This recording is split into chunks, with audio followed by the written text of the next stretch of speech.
Hello everyone, and welcome to this week's episode of Pulp Crazy. I'm your host, Jason Eckert.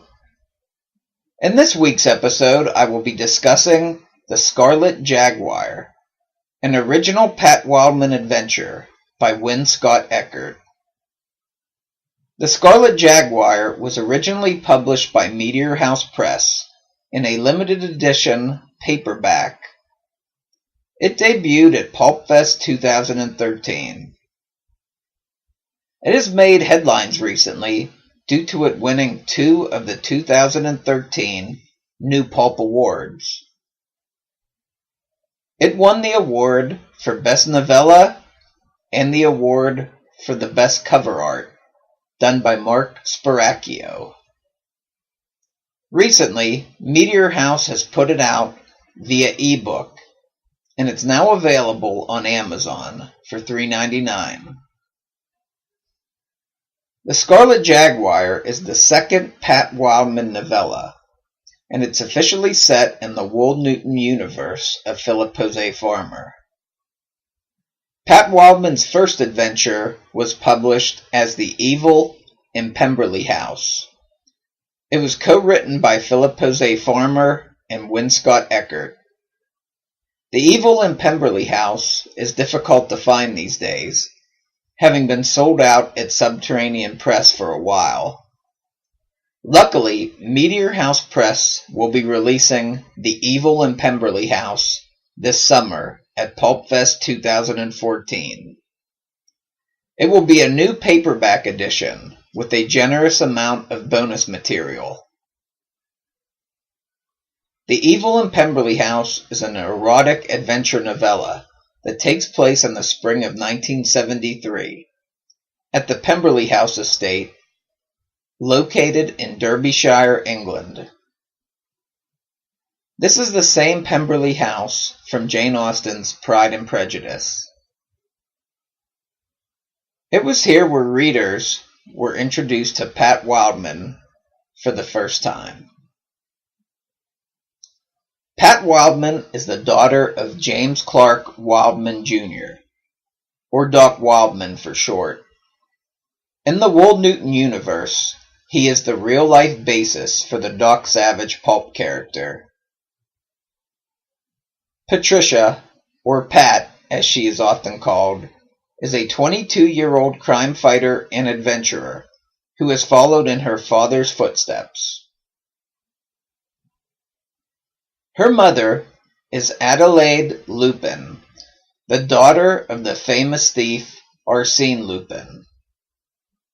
With the benefit of Wold Newton enriched genes and training from a who's who list of crime-fighting and adventuring mentors, she is just as capable as her famous father. She's also a bronzed knockout to boot, standing 6 feet tall with a body bikini models would die for. The Scarlet Jaguar is set in 1974.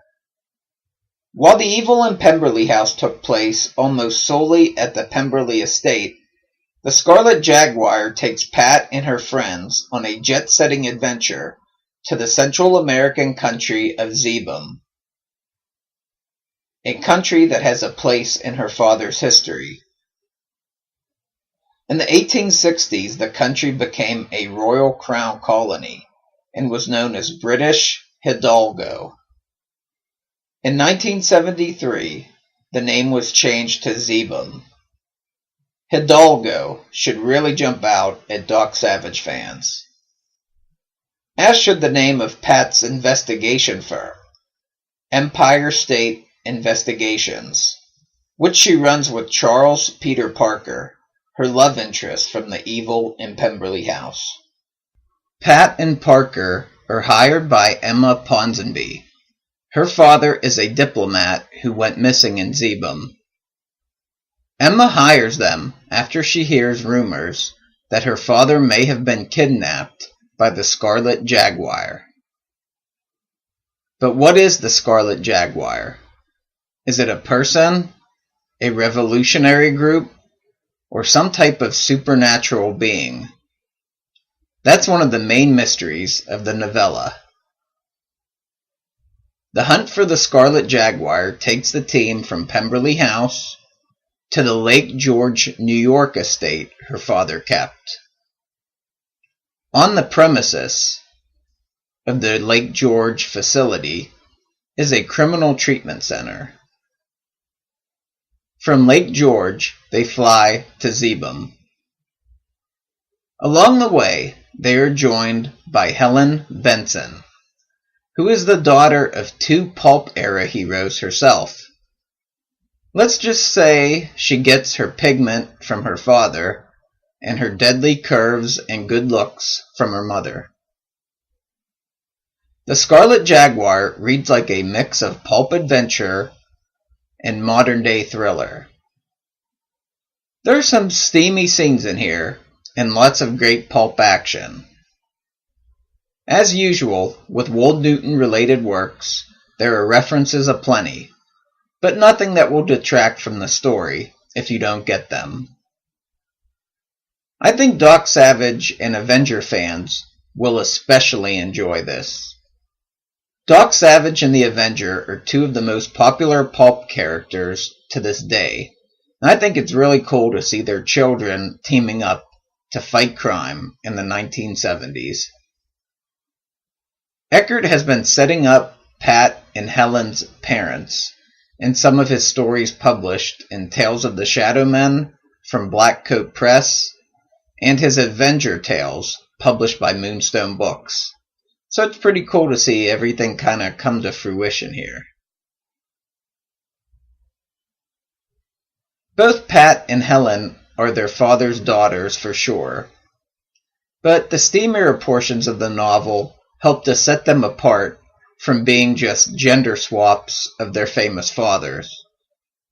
They are unique characters in their own right, and are set in a more modern time than the 30s and 40s, so they are going to act differently. I enjoy both characters a great deal, and I'm glad that Winscott Eckert is continuing the adventures of Pat Wildman and her friends. I hope to see a whole series of them from Meteor House Press. If any of this sounds up your alley, I encourage you to give the Scarlet Jaguar a try. I'll put a link to the Scarlet Jaguar Amazon page in the show notes, as well as a link to the upcoming paperback release of The Evil in Pemberley House on the Meteor House site. I'll also link to Winscott Eckert's blog, Mark Sparaccio's web pages, and the official Philip Jose Farmer website. As a bonus, I'm going to include audio of Win's presentation and reading from the Scarlet Jaguar I recorded at Pulp Fest 2013. It will start after I sign off. I should also say that in order to enjoy the Scarlet Jaguar, you don't necessarily have to read The Evil in Pemberley House. I think between the episode that I've done here, some of the information Win's gonna go over in his presentation, and the introductory chapters of the Scarlet Jaguar, I think you'll be right at home just to jump into the Scarlet Jaguar, and you don't necessarily have to wait for The Evil in Pemberley House to come out in paperback. But when it does, I highly recommend you read it. It's a great book, co-authored by Winscott Eckert with Philip Jose Farmer. It's one of my favorite Wold Newton books, so be sure to check that out when it comes in paperback. That's it for my portion of this week's episode. Pulp Crazy is located at pulpcrazy.com. I'm at Pulp Crazy on Twitter and facebook.com/pulpcrazy.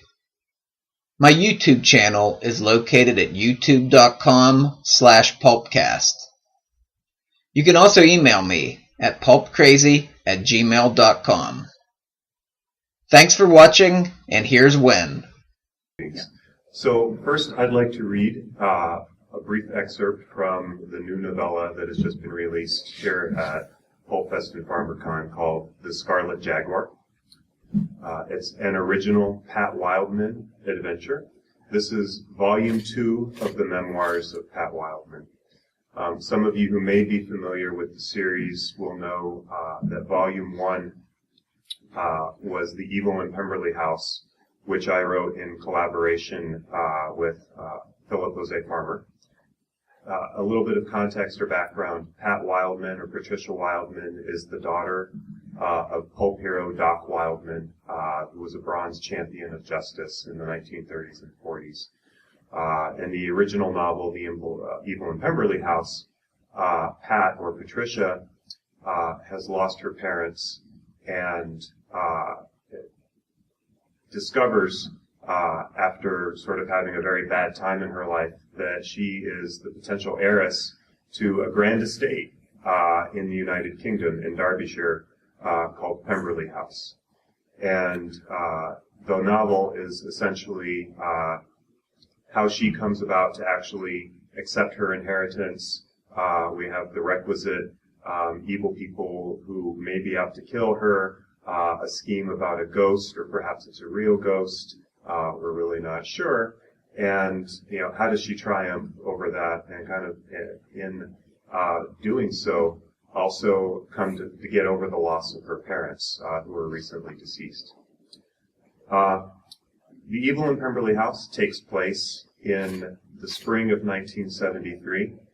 And then we have a brief postscript, which takes place 6 months later in the autumn of 1973. The Scarlet Jaguar then brings us forward to summer of 1974.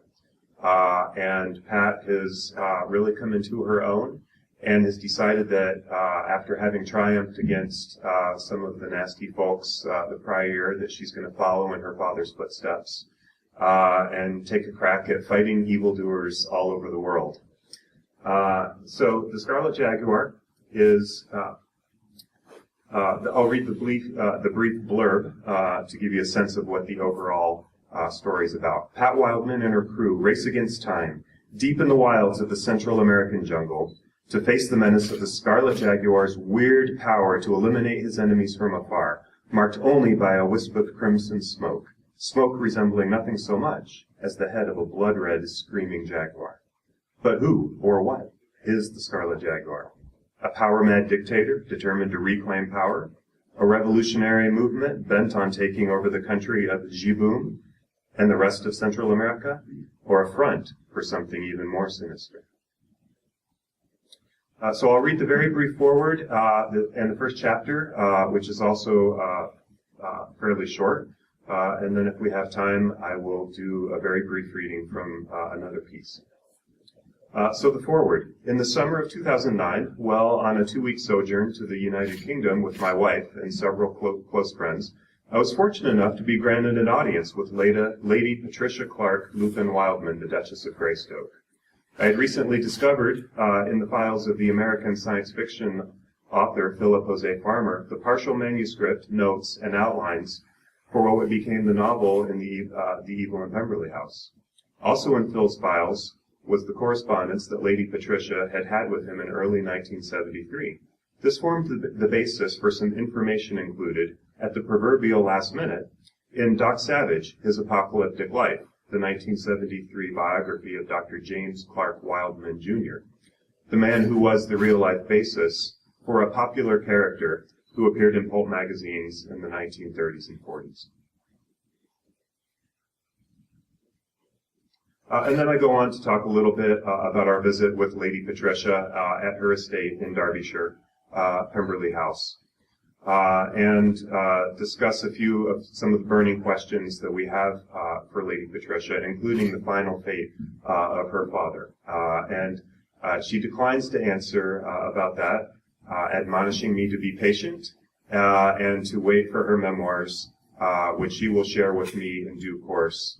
In order. So essentially, what we have here is that she's shared her memoirs with me, and I'm duly sort of recording them for posterity and releasing them to the world.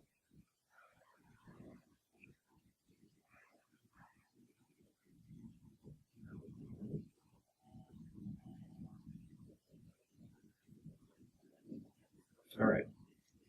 So Chapter 1, Summer 1974. The shrieking whine, almost like a feline roar, pierced the deep night, bringing Patricia Wildman bolting straight up in bed, heart almost hammering out of her chest. She flung the covers aside and flew from the massive four-poster bed. Panting in the pitch-black room, she drove slumber's cobwebs away and turned on the bedside table lamp. The hellish noise raised even more in pitch. It was coming from somewhere outside her bedroom.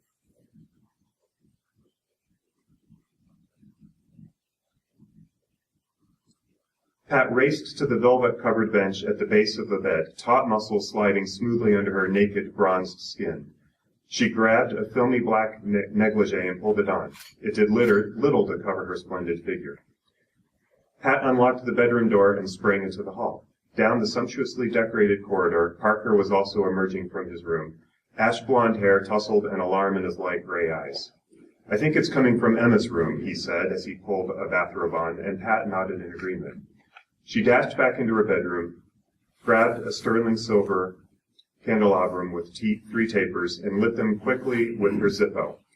She met Parker, who had grabbed a spring-powered flashlight back in the hallway. The candles and flash in concert cast weird shadows as they raced down the well-appointed Regency passageway. Through archways and past tall marble statues and hanging tapestries they raced, and there came an ear-splitting scream, different from the previous animal-like growl. They skidded to a halt in front of Emma's bedroom door, near the landing at the top of a wide marble staircase leading to the lower level of the great house.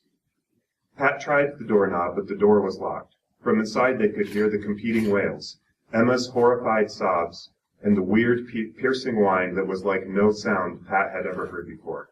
A split of thunder from a nighttime summer storm added to the cacophony.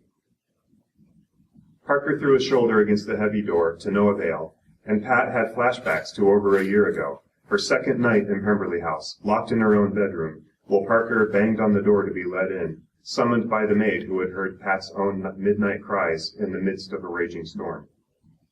Pat pushed back the memories and locked them away. This wasn't the time or place. She pulled Parker aside, took a step back, pivoted, and launched a side kick at the weakest part of the door, next to the knob. Just like her karate master in Detroit had taught her, she thought with satisfaction. The tough wood splintered. Parker again put his solidly muscled shoulder to the weakened door, and it flew open. He sprawled in the doorway, landing on his side and rolling. Pat leaped over him, dashing inside, to find their guest, young Emma Ponsonby, standing frozen in the middle of the bedroom floor, gasping in terror, pointing one clawed hand in horror at something just out of Pat's line of sight. Pat swung to the right, taking in the gilt mirrors, dark wood sideboard paintings, and heavy chests of drawers. Then she saw it. The statues of the Tyrannosides, Harmodius and Astergetian, were the highlights of the already lavish guest bedroom. It sat in a specially constructed alcove next to the French windows, having been brought back to England from Greece in the 1820s by her distant relative, Sir William Clayton, who had visited there while he was on fire for Hellenic independence.